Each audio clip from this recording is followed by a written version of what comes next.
Hello guys! Hello, this is for Cancer. Welcome dito sa aking channel, Kapalaran 888 Cancer. Alamin natin kung anong messages, vibration, gabay, energy para sa inyong lahat. Alright, Cancer. Ano bang message ang kailangan marinig? So, this is for the second half of May 2026 para sa inyo. Okay. Number 33, number 28, number 30. Okay, this is the key. Okay, Cancer. Sa second half ng Mayo, sinasabi ng bara sa'yo na posibleng may mahahawakan kang paraan. Okay, like for example, mayroon kang connection na tao na pwedeng makatulong sa'yo para magbukas yung opportunity para sa'yo. Parang ganun. Okay, so sabi dito, there's an opportunity, unexpected or expected opportunity na posibleng papasok sa buhay mo or papasukan mo. And 33 siya, kung ano man na magbubukas ito, okay, Cancer, kung ano man siyang magbubukas na pinto ng oportunidad para sa'yo, ito ay, kumbaga, nasa tamang direction ka. Nakatadhana ito para sa'yo. Okay, next is number 28. This is love life, this is family life. So, sinasabi ng bara sa'yo dito, Cancer, na completion. So, pwedeng may mga Cancer na may mga anak ka na pinag-aaral na posibleng malapit na silang matapos. So, there's a completion ng mga sacrifices mo. Another is offer to. There's a financial offer na hinihintay mo na posibleng mangyari na. Okay? Last message from the first deck is 30. Ending din siya, completion din siya. So, dalawa yung completion mo. So, sinasabi na there's a wedding anniversaries, there's a celebration. Ano pa ba? Marami na pwedeng mangyari dito. Okay? Celebration, mansary, birthdays ng family members. There's a wedding invitation, or any celebration. Okay? Alright. Let's verify. Ano pa ba?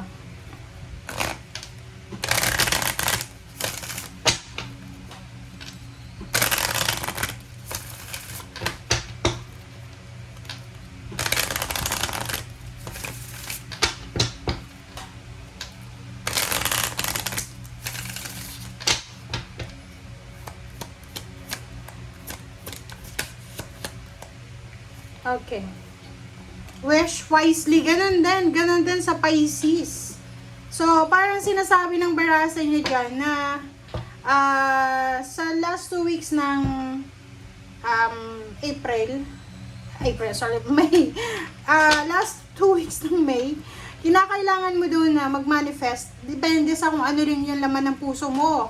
Kasi pag nag-wish ka, tapos hindi ka naman ready, ma-overwhelm ka, pwedeng hindi din, dumating man yung wishes na yon, dumating man yung minamanifest mo, pwedeng hindi siya magtagal kasi hindi ka ready. Like relationship yun na, like halimbawa lang ha, itong halimbawa ng pagmamanifest guys. You're manifesting yung ideal person mo na maging asawa, boyfriend, girlfriend, parang ganon.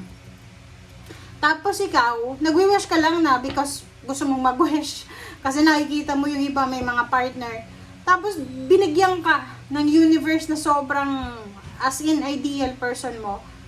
Tapos yung na-overwhelm ka, nawala din. Diba? Kasi hindi ka ready. So dito sa barahang to, kaya may kasabihan tayo na be careful sa pag-wish natin. Okay? Kasi talagang lahat ng wishes natin mangyayari yan guys. Depende nila kung kailan darating. Pero lahat ng pinagpipray natin, minamanifest natin, mangyayari yan. Alright, cave and sanctuary. This is emotional withdrawal. Alright. Emotional withdrawal, guys.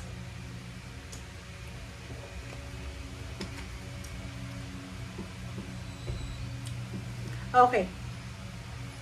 So, dito sa baraha mo, sinasabi ng baraha dyan sa'yo na sa last 2 weeks ng May, parang gusto mong magtago.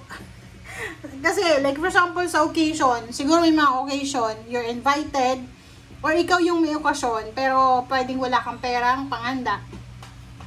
So, sinasabi ng bara sa'yo dito na pwedeng, may stress ka. So, instead na harapin yung mga tao, pwedeng mas gusto mong mapag-isa. Parang ganun. So, there's a Cancer here na posibleng magsisimula pa lang yung hindi ito 16 eh, maybe 15 or maybe 12, May 12. Pwedeng gusto mong magtago, gusto mong magpakalayo-layo. Parang gusto mong manahimik muna. Ayaw mo munang harapin yung mga tao. Okay? So, please comment down below if you resonated, guys. If you resonated dito.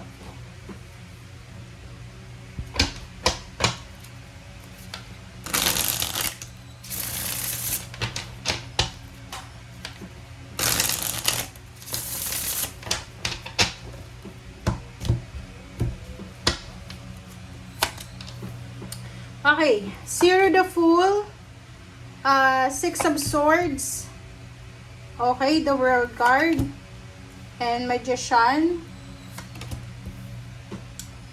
Seven of Wands, Page of Pentacles, and the King of Wands, Two of Swords. Okay, and sa ilalim mo dito is Hangman. So, there's a Hangman here, and then Four of Swords. Hangman and Four of Swords in Judgment. So, nakikita ko sa'yo dito na mayroong mga Cancer na yon, pwedeng may mga may mga plano kayo na talagang hindi nyo itutuloy. Kayo mismo yung hindi magtutuloy na to. Kasi gusto mong magpahinga. Like, halimbawa, gusto mong mag-travel. Gusto mong magbakasyon. Parang ganon. Instead na umalis ka, lumabas ka ng bahay kasi bakasyon ka, possible na makakapag-desisyon ka na matulog na lang, mag-stay na lang sa bahay kasi gusto mong matahimik. Gusto mo tahimik ka lang, walang issue, ganyan, ganito, gusto mong magpahinga. Okay?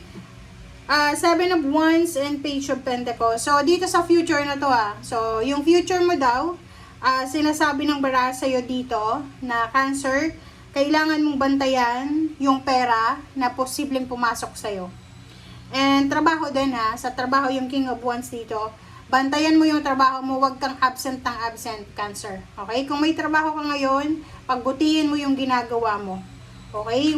Like, halimbawa, minsan, di ba, pag bagong sweldo, absent, kanyan. Mag-isip kang mabuti proteksyonan mo kung anong meron kang source of income sa ngayon. Zero the Fool, Six of Swords, the World Magician. So, yung iba naman dito na Cancer na nasa ibang bansa na kayo, OFW na kayo, guys.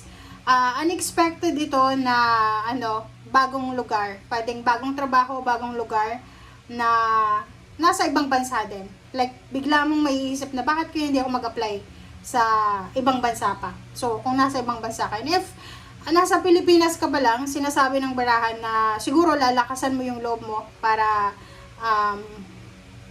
mag-apply ng mas mataas na posisyon. Parang may isip mo medyo risky siya, pero maglalakas loob ka, Cancer. Parang sasabihin mo, bakit hindi ko i-try na mag-apply ng managerial position, ganyan, ganito. So, level up na kasi itong Seven of Swords na to. So, Zero the Fall, isang risky na level up ang posibleng gagawin mo. Okay? And isang unexpected, hindi inaasahan na completion, achievements ang posibleng makuha mo. Okay? Sa trabaho, yun lang, sinasabi ng baraha, kahit ngayon or kahit sa hinaharap sa future, pag-ingatan yung mabuti. Alagaan nyo yung baraha. Trabaho, ano ba yan? Mali na ako. Yung trabaho nyo, okay? Pag-ingatan nyo yan, wag absent ang absent, pagbutihin yung ginagawa, wag pa chill-chill lang kasi maraming naghahanap ng trabaho, guys. So, alam mo ba, kung isa kang empleyado, mabilis ka lang palitan. So, kailangan ibigay mo talaga yung pinaka best of the best mo. May iba ngayon, may mga new generation, 'di ba? Nasasabihin na mabilis lang makahanap ng trabaho sa inyo. Pero may mga tao na sobrang hirap na nga silang nakapasok ng company. So, hindi lahat pare-pareho, guys. Okay? So, yun ang nakikita natin ngayon. But kasalukuyan siya, like sa second half siya, pagdating pa lang ng May 12, yung iba sa inyo gustong magpahinga, ayaw lumabas. Kung nakabakasyon man, yung spending time with the family and wala kayong oras para sa mga walang kwentang bagay sa labas. Okay? Thank you guys. Bye!